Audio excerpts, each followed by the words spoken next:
That's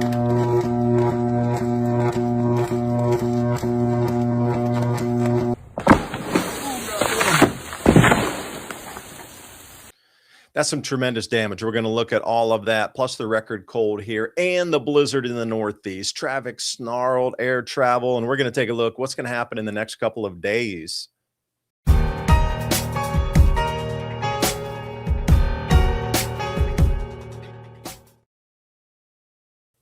And these will be your snow totals coming in through the 27th. That long streak is almost 2,500 miles long, and the damage has been done in the Southeast. It's going to be a minute to clean up down here over 5 different states, but ongoing is the snowstorm slash blizzard and record-breaking snows in some areas, along with record cold.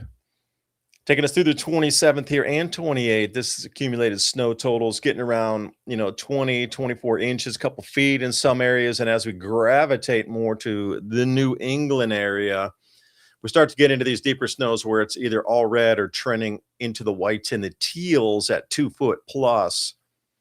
Saw Central Park at least had 11 and a half inches already. So this is going to take us into record territory with the snows. And also with that record cold and record snow, record ice, power outages, we're going to get record pricing on your electric bills at the end of the month. So as power companies purchase on the wholesale market, they're purchasing at the price on the wholesale market. And as you can see, natural gas daily spot is going to take that up double. So expect that your power bills are going to rise. Not that you're using so much more during the wintertime. It's just the cost of the actual input to generate the power is costing so much more. As you can see here, double the price that is going to reflect in your power bills. Get ready for it. You are going to get shocked. No pun intended. And the spun off Arctic vortex is here to stay. Daily low temperatures, as you can see, the range from the teals at the -20, -30 degrees, below 0 Fahrenheit, sub-zero temperatures all the way into the single digits, way into the same areas that had all these ice storms. Nothing's going to be melting off that quickly. Where all the ice was in Mississippi, Arkansas, Western Tennessee, Louisiana, it's going to be what, 3, 4, 5? People aren't used to these temperatures here. It is going to be an infrastructure breaker anyway. But then as we gravitate through 26, hopefully it's going to take a little breath up and it's going to go trek a little bit more north. And you can see those temperatures warm up. Instead of being 10 Fahrenheit, they're going to creep up to like 12, 13 Fahrenheit. It's going to be a warming trend. It's going up 3 degrees from 10 degrees Fahrenheit to 13. Oh, it's warming. And this is an interesting one here. This comes from Ryan Maui at weathermodels.com. The longer term forecast for the daily means, meaning your average temperatures up through the 2nd of February, another week from now, still trending far, far below normal. And as we see, Southeast U.S., these temperatures are anomalous, 15 degrees below the normal. And this time, this is an anomaly map. So what you see with the numbers is how much it's below that 30-year average. So you can expect chillier temperatures all the way down to Boca Raton. And those of you sipping umbrella drinks by the pool, gonna get chilly. You might not even need that extra ice. Speaking of colored maps, how about colored rainbow clouds preceding this, unusual ice storm, shall we say. Iridescence for all. And the 10 a.m. winter storm advisory on the 25th. Yesterday, we can see snow, sleet, freezing rain, thunderstorms all in a single chart. This is a chart for the century. You just never see this. So all the different bands of possible precipitation that could come out of our atmosphere all in one place just for you, coming out of Paducah, Kentucky on their weather service. This image here in the same areas that were just destroyed by the ice storm, Oxford, Mississippi. This one is 1898. So these ice storms do happen, but not at the level and the length and the entire breadth and scope of such a devastating event, because this is what it looks like on our modern streets. Ice rink is a good description of this. Now, how would a horse fare on that, might you ask? I think they would have had to keep the horses up in their barns as well for a bit until the ice melted off the streets. If you're over 40 and planning to retire someday, the window to protect what you've built may be smaller than you realize. Here's a question most people never ask. Is your portfolio built for what's coming next? Many investors in their 40s and 50s discover they have little to no exposure to precious metals. That means their savings are largely tied to markets, policies, and paper assets with very little protection if conditions change. As retirement moves from someday to on the horizon, protecting what you've already built becomes just as important as growing it. That's where Noble Gold Investments comes in, helping investors reduce risk by adding physical gold to their portfolios. Right now might be a smart time to talk to noblegoldinvestments.com. No sales gimmicks, no pressure, just a strategy, clear answers built around your goals. That's 2030gold.com. And the January silver bonus, a 3-ounce American Virtues Independent Silver Round, available for new qualified accounts. Building your portfolio for the long term. That's 2030gold.com. Click on that link in the description box below. So I want to show you some of the images here. I've been scraping the media all morning, taking a look to see how it's melting, what it's done, what kind of damage there is. If you're in a forest area, you're in extreme danger if there's ice on those trees. Please do not go in there. Please warn others, stay out of the forest for right now. It's bad enough on the streets and all the downed trees, power lines right next to the road, let alone walking into Widowmaker territory, going actually into the trees. That's insanity. Do not do that, and I will show you why. But starting here on the streets, you come up to that stop sign, you're not stopping. You're going into that gray minivan across the street over there. It's not going to melt off. And the amount of ice accumulation on the lines, too. There's power outages. 10% of Mississippi's without power. Even up in Nashville, the capital of Tennessee, they were up some 92% of people without power yesterday. That's dropped into the high 70s today, but still just vast amounts of people with no power. Memphis as well. But this is what you have to deal with when you're coming on the roads before the transmission line crews can even get in there to even fix anything. This needs to be removed first. And it is so dangerous right now that, well, they're just going to wait and see what is going to happen. Now, as this approached, you can see the temperature gradient. Monroeville 70 and then Natchez behind at 30. And as this swept through, it was an instant freeze coming down from 70 to 30. That's a 40-degree drop in just a couple of hours. We saw something like that last night here. It was in the high 40s and it got down to about 17 degrees in about 4 hours last night here in East Tennessee where I'm at. We had a lot of rain and everything is just totally frozen this morning. Preceding the storm, careful eye grab this image for us. Not really what I would consider normal for that to be happening with that cloud pattern and separation in the sky. But, I'm just a dude on the internet making videos, right? So does that look normal to you? I don't know. But something unusual and bizarre was happening with this storm. And we had a tornado, a snow nado, an ice nado, whatever you want to term that as, dropping out of the atmosphere at the same time. This unusualness with the iridescent clouds, the stacked temperatures, the inversions, the flash freeze drops in temperature, and then you have this splitting clouds, and you have this tornado, ice nado, whatever you like to term it. And here is the map for you. The darkest of the purple, that swath was 100% power out. And if you continue going through Louisiana down to the southwest, and if you continue going north up to where Nashville was and Franklin and Clarksville, all these areas, power outages there as well. Doesn't have to be completely at the 1-inch plus. Oh, there's so many areas. And Franklin, Tennessee, for example, older town, beautiful place, by the way. Great. Go travel there. Excellent. You're going to have a fun time. Just history everywhere you look around the corner. Vast amounts of very large trees still in the neighborhoods, but they just split straight down the middle with the heaviness of the ice. As well, some larger trees in Mississippi. I mean, these are just gargantuan trees that are coming down, and they really almost come down without notice. Now, this one here, a drone shot from in Mississippi, and I'm looking at that going, the cars, yeah, a few of them parked on the side of the road. Some people trying to get through, they're bottlenecked in there, trying to turn around, come back out. It seems like everybody decided to come up this road. I myself would have been with a chainsaw trying to get that last couple trees out of the way. If you can have your neighbors help you and everybody jumps on the tree, you can get it out of the way. And that road could have been opened much more quickly than everybody. Oh, well, there's a tree down. I'm not going to try to remove it. Not me. But here we see more of these split trees coming down everywhere. And this is the damage to contend with first before you can get in. And you can see the snarled electric lines in there as well.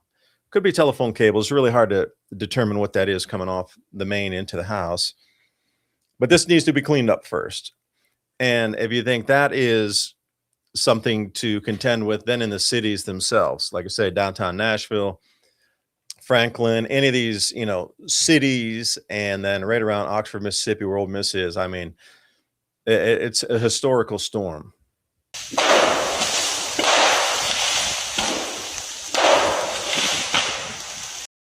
And that's why you stay out of the forest, that widowmaker that you just saw there. That's what the ice is doing. And here in Nashville, this is a suburb, obviously, it's not downtown.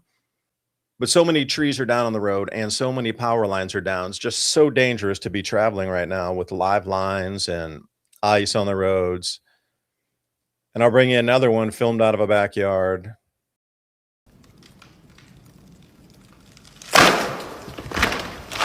Holy sh!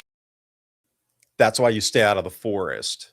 Plus, you have trees dropping limbs all over the place on electric lines. This just seems to be the theme of the area for hundreds and hundreds and hundreds of miles. Now, this is right in downtown Nashville.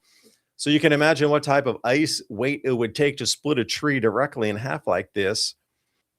Ice taking down these lines. How long do you think it'll take them to rewrite the poles into a vertical position? Disconnect that all and then reassemble it. Just even this small little bit here would take crews days and days just for this little tiny area. Now, multiply this by 300 miles long and 200 miles deep. That's what we're dealing with. So, all hands on deck. And even in some of these substations here coming up, still ice covered, and they just don't know the exact damage yet. Storm's still kind of ongoing in the freeze events here. Nothing's thawing, so they can't even get to it. Yeah, I guess you could rack a hammer against that and break the ice off, but everywhere you look, there's lines down, trees on top of lines, crushed trees, tree limbs. This downtown Oxford here, heading out of town, and you can see even the street lights have come down. So this is going to take a little bit of time here. And Oxford, again, this came off, was that Reed Timmer's feed? Screen grabbed this here. Just the amount of trees that are coming down in the median between the roads. I mean, this is going to have to get cleaned up as well. And pine trees are incredibly brittle. The heavy there, and they just snap like twigs. Literally, you've seen like 3 or 4 videos, mainly pine trees, and those snap and cracks. It seems like branches come down in a lot of other types of trees, but for what we're seeing right now, it's either the entire tree on some of these hardwood trees coming down, or those things just snap in half on the pines. Any way you look at it, dangerous to be out there. Like, just assess this here. Well, with you and your friend, if you had a small chainsaw and you came across this, you could cut that and move it by hand with just 2 people. It would take probably, I would say, 20 minutes to move that out of the way. You just start hitting the branches. One person's throwing it while you're cutting it. And when you get to the bigger sections, cut them, wait there, and then 2, you can move it out of the way. And then you're on to the next, then the next, then the next, then the next. And I don't know how deep that goes, but it definitely would take a handful of people to move that out of the way. Now, you can do it with the community. And one thing I keep seeing again and again is how all these trees just split right down the middle in multiples, 2s, 3s, 4s, whatever, however that split pattern went. But this is the common. Now, if you think this is going to end anytime soon, now the blizzard comes to the northeast. So air traffic's going to be snarled. So air traffic's snarled everywhere too. And this blizzard is going to continue to roll through northeast. Now, I saw yesterday some images. People were sort of ice skating / sledding down in Pittsburgh, right downtown. Also, some areas that had ice on it. Everybody's getting their ice skates out and skating down streets all over from Texas all the way up to Maine. This thing is not going to alleviate really quickly because the cold temperatures behind it just aren't letting anything melt off. If they're doing anything, they're just solidifying and hardening all the damage. So again, these trees are treacherously dangerous. You are a very good chance of being injured by going into a forest, especially if you have those overhangers. They call them widowmakers, so be extremely cautious and, just tell people, if you know them, don't go anywhere near these trees that are overhanging. It's not even that you could stay on the correct side of the lean. You saw how they just split. Lumber is incredibly heavy and dense. Like that first very beginning of the video, that one came down with that log. That log probably weighs 800 to 1,000 pounds. You know, we have a forest here and things are always falling on windstorms. Wood is incredibly heavy, nothing to be played with. Like if you're going to be chainsawing at your first time, you need to have take a course or be with somebody. It's so dangerous when you're trying to, trees can snap back and pull it. Lumber work and tree felling is very dangerous in itself, let alone having things just splitting, cracking, and falling from the sky with all the ice. That's takes it into a level of danger that is, I'm not willing to take the chance to do that. Leave it to somebody who is being paid to do that. Something that's on the ground or out in the middle of the street there, yeah, that could be doable, provided there's not other overhangers that are coming down on top of you when you're out there. Haven't seen anything like this before. We'll never see anything like this again, apparently, as long as we all live here. This is a once in 100-year storm, ice storm. Now, with that being said, the ice will eventually melt. And as it does, the water shall travel down the trunk inside the ice. The melted ice is inside the ice coming down this tree. Pretty interesting view. And the beauty with this as well, take some photos. You're only going to see it once in your lifetime. The amount of ice that is in the forest, like that would be, you couldn't pay me. You could not pay me to go walk through that forest right now. Look at their snap branches right there in the front.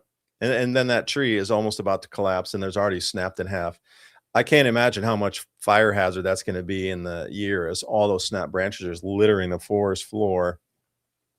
And as we look at this, North Carolina, images are coming out, but they were hit last and they would be cut off the most. So the reason there's not so many images as we're seeing right now, this is just a spackling through social media, is because everybody's power is cut. I got 1.5 million people with no power. They just literally can't get on to share their photos. Give it another week, and we're going to see some things that you thought were literally impossible for physics and gravity to occur. But we're going to see some of those, that's unbelievable kind of photos coming. How prepared were you during this storm? Were you ready for it? If not, you might want to think about food preparedness so you don't have to go out to the supermarkets when everybody else was. My Patriot Supply and Adapt 2030 3-day. That's the 72-hour food kit plus the 1 month or the 2-week. Take a look at what they have. That link's in the description box below. And every purchase you make helps keep this channel on air, bringing you information just like this. Because we're all in this together. We need to help our community. This is a community cleanup effort, and it should be a community moving forward effort as it is anyway, just in daily life. Please remember to share with your friends and family. I will see you next time. Bye for now.